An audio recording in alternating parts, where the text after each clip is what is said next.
So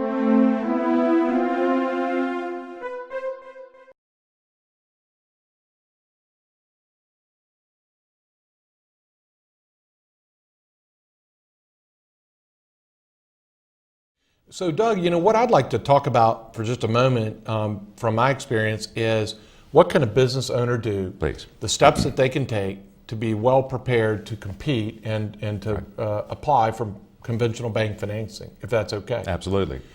So to everyone out there, number one is you've got the dream in your heart, in your tummy, in your gut, everything. You know what you want to do and how you want to do it. Seeing a business plan articulated that is real and is actionable is critical to a bank understanding the story.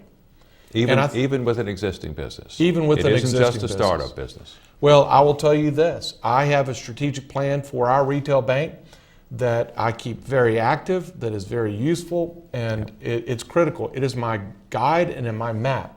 And when I'm out telling my story for CNF Bank, and trying to convince people to join my bank, whether it is a new customer, whether it is a new employee or a shareholder, I have a responsibility to show that person what I want to do, how we want to do it, who does what, and most importantly, what's my competitive advantage?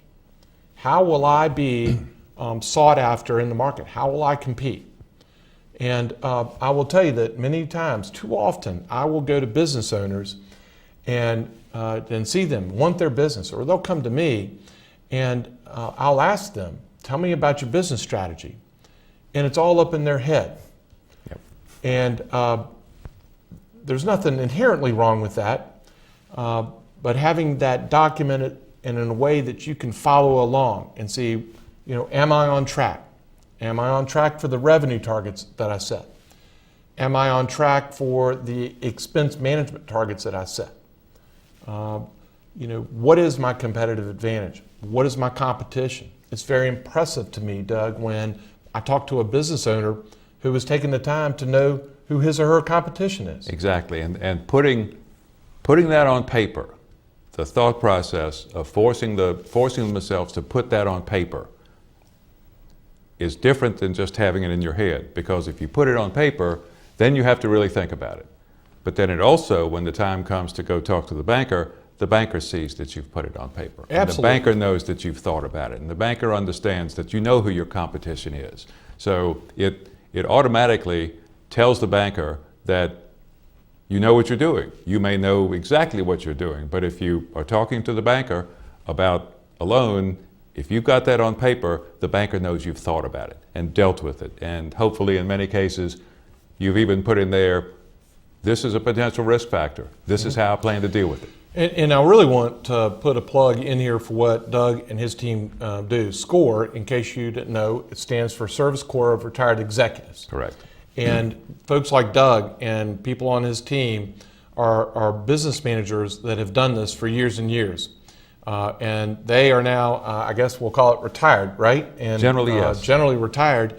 And what they can do is help a business owner out there who says, okay, great, I understand that a business plan, a strategic plan makes sense. How do I do that? I've never done that before.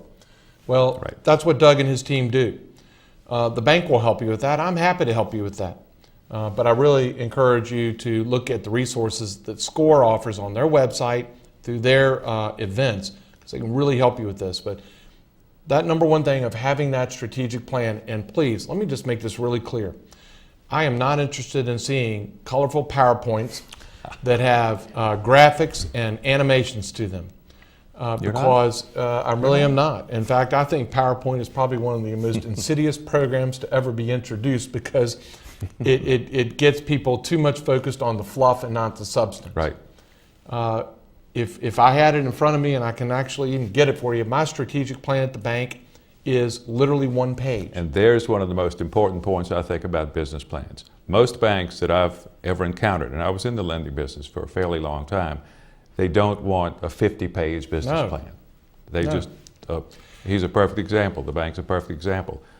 It doesn't have to be 50 pages. It may not have to be 10 pages. But don't give the bank a 40 or 50-page business plan, because they're going to have a hard time reading it. Yeah. Well, you wouldn't want to read a 50-page business plan from a bank. I can guarantee you that. True. But the business plan that I construct, which I'm happy to share with anybody who wants to call in or write, I'll send it to you. I constructed it so that I could take it and show it to somebody outside of the bank, and within 5 or 10 minutes have them say, well, I understand how C&F Bank is going to be successful, what they want to do, how they want to be special, and who does what. So that is at the top of the heap, Doug. Really having that articulated vision, that tangible business plan, and please make sure that you get it out all the time. I carry mine in a folder right over there with me. It goes everywhere I go, because too often people will do business plans. They'll do them right at the beginning of the year. Right. It goes on the file. And then it goes in here and never again sees. And you never see it again. And you know as well as I do that things change. Your business plan changes. In the banking industry, what I thought was going to happen this year may be different by the time we get March. And I've got to get that plan out and say, okay, how do I need to tweak this? And this is where your bank can really help you. Just keep in touch with your bank. They want to know what you're doing, they want to know how you're doing, and they want to help you. So this is why you want to keep your business plan updated, because C&F can give you a lot of help. And don't put it away, because they can't help you as effectively as they might if they don't know what's going on. So that leads me to the second piece of advice that I would give to folks out there who are thinking, hey, how do I put my plan together and get a bank to believe in me and put their money behind me?